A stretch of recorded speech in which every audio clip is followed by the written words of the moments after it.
이른바 타다금지법을 둘러싼 논란이 계속되는 가운데 국토교통부가 오늘 입장을 밝혔습니다. 타다를 향해 갈등 해소를 위해 어떤 노력을 했고 또 대안은 있는지 반문을 하면서 여객운수법 개정안은 제도와 혁신의 틀을 만들고 기회를 주는 것이라고 강조했는데요. 이에 대해 타다의 모회사인 소카의 이재용 대표 또다시 SNS에 반박글을 올렸습니다. 조슬기 기자와 함께 현재 상황을 짚어보겠습니다. 조 기자. 네. 먼저 지금 타다금지법, 국회 지금 진행 상황이 어떻습니까? 네, 상임위 통과 이후 법사위 그리고 마지막 관문인 본회의 통과만을 남겨놓고 있습니다. 그런데 어제 법사위 그 전체 회의에서 오늘 본회의에 올릴 안건 조율에 타다금지법은 빠졌습니다. 아시다시피 오늘 국회 본회의는 비쟁점 법안만 처리가 됐습니다.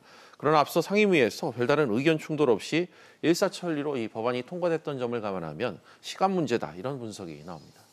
네, 오늘 국토부가 브리핑을 열어서 타다 측의 주장을 반박했다고요? 그렇습니다. 국토부는 여객운수사업법 개정안이 타다금지법이 아니다 이런 기본 입장을 밝혔습니다. 타다를 포함한 이 모빌리티 사업이 공정한 틀 안에서 경쟁할 수 있도록 상생의 장을 마련한 법안이라고 설명했는데요. 그러면서 타다만 혁신 기업을 대변한다고 볼 수 없고 다른 스타트업들은 정부의 제도와 방침에 찬성하고 있다 이런 입장을 밝혔습니다. 직접 들어보시죠.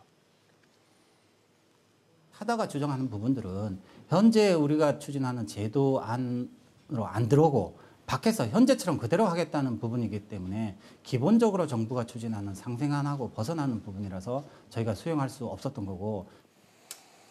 네, 국토부는 또 이 택시업계의 갈등에 대해 이분법적인 논쟁으로 몰아가지 말라, 그리고 구체적인 상생 대안을 제시하라 이런 입장도 밝혔습니다. 또 사회적 갈등을 이야기했으면 그에 대한 책임도 져야 한다고 강조했습니다.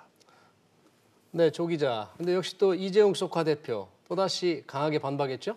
그렇습니다. 이 대표는 이 국토부의 지적에 대안을 마련해야 될 곳은 바로 국토부다 이렇게 재차 반박했습니다. 이 대표는 재차 페이스북을 통해 국토부 발표에 또다시 할 말을 잃었다면서 택시기사들이 신산업 때문에 피해를 봤다면 그 피해가 얼마나 되는지를 조사하고 또 어떻게 보상할지 대안을 마련하는 곳이 국토부 아닌가 이렇게 반문했습니다.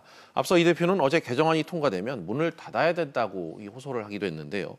국회에서 논의되는 개정안은 상생을 위한 법안은 아니라고 말 그대로 타다금지법이란 입장을 거듭 고수했습니다. 네, 이 같은 모빌리티 업계의 반응은 어떻습니까? 네, 이 대표의 입장은 크게 다르지 않은 모습입니다. 현재 정부가 마련한 이 개정안을 토대로 사업을 진행한다고 했을 때 큰 자본이 소요되기 때문입니다. 인력과 자본이 상대적으로 부족한 스타트업이 사업을 시작하기에는 거의 불가능에 가깝다는 지적입니다. 네, 조 기자 얘기 잘 들었습니다.